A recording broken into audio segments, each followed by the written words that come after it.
السلام علیکم ورحمۃ اللہ وبرکاتہ نحمده ونصلی علی رسولہ الکریم اما بعد۔ آج کا سبق سن لیجئے۔ حج کے متعلق یہ 8واں سبق ہے، بہت دھیان سے سنیے۔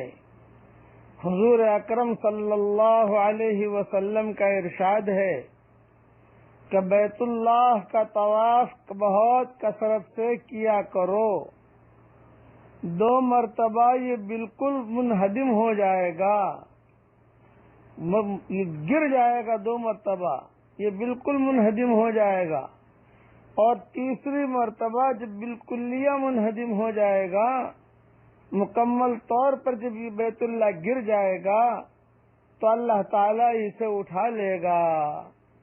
امام غزالی رحمۃ اللہ علیہ نے حضرت علی رضی اللہ تعالی عنہ کا ارشاد نقل کیا ہے کہ حق تعالی شانہ جب دنیا کو برباد کرنے کا ارادہ فرمائیں گے تو سب سے پہلے بیت اللہ کو اٹھا لیا جائے گا، پھر دنیا برباد ہو جائے گی۔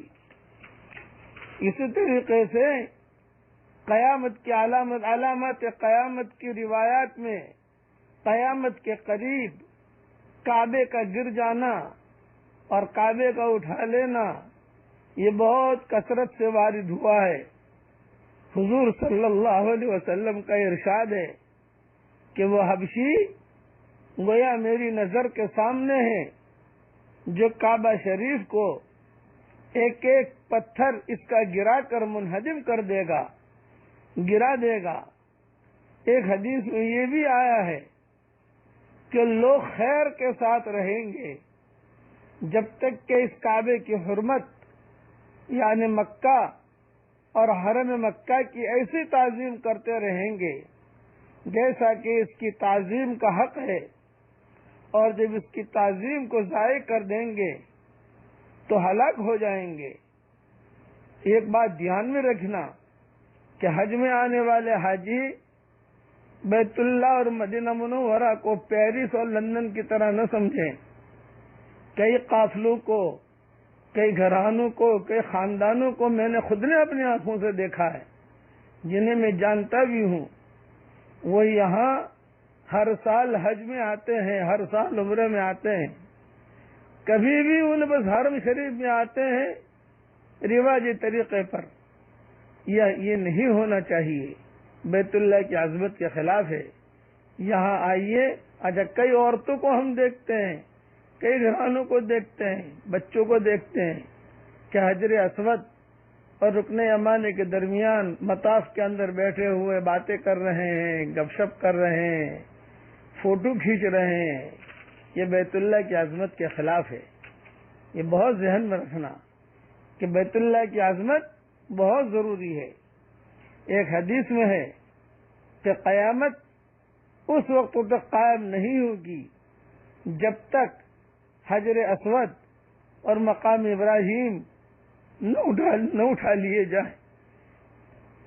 کتابوں میں لکھا ہے رات کو لوگ بیت اللہ کا طواف کر کے اپنے گھروں پر جائیں گے، اور جب صبح ہوگی حرم میں داخل ہوں گے، کعبہ نہیں ہوگا تو لوگ کھڑے کھڑے بات کریں گے کہ رات کو تو ہم نے یہاں طواف کیا تھا، آج کعبہ کہاں ہے؟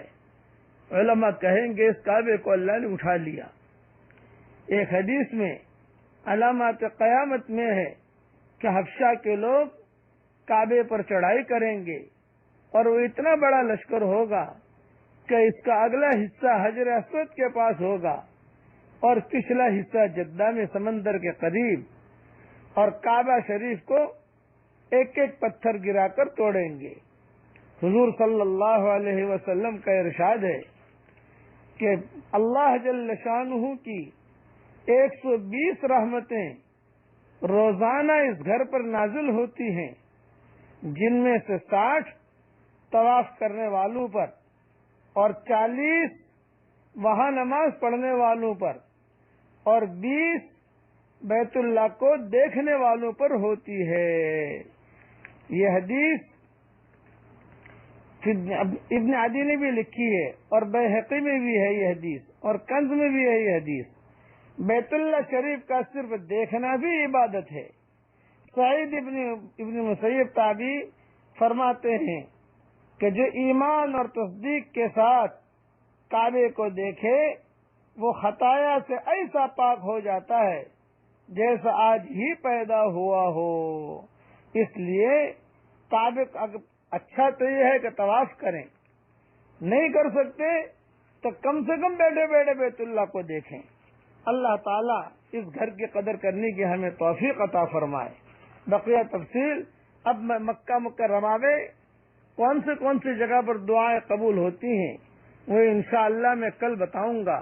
آج بتانا تھا لیکن رہ گیا کہ کتاب دیکھ نہیں سکا. میں انشاءاللہ کل وہ حاضر بتاؤں گا انشاءاللہ.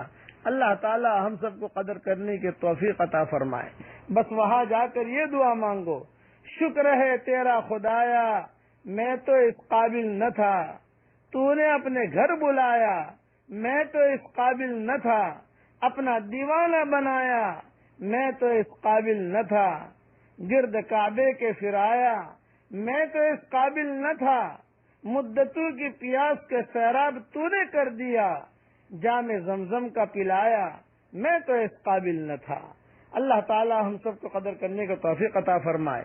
السلام علیکم ورحمۃ اللہ وبرکاتہ وآخر دعوانا ان الحمد للہ رب العالمین.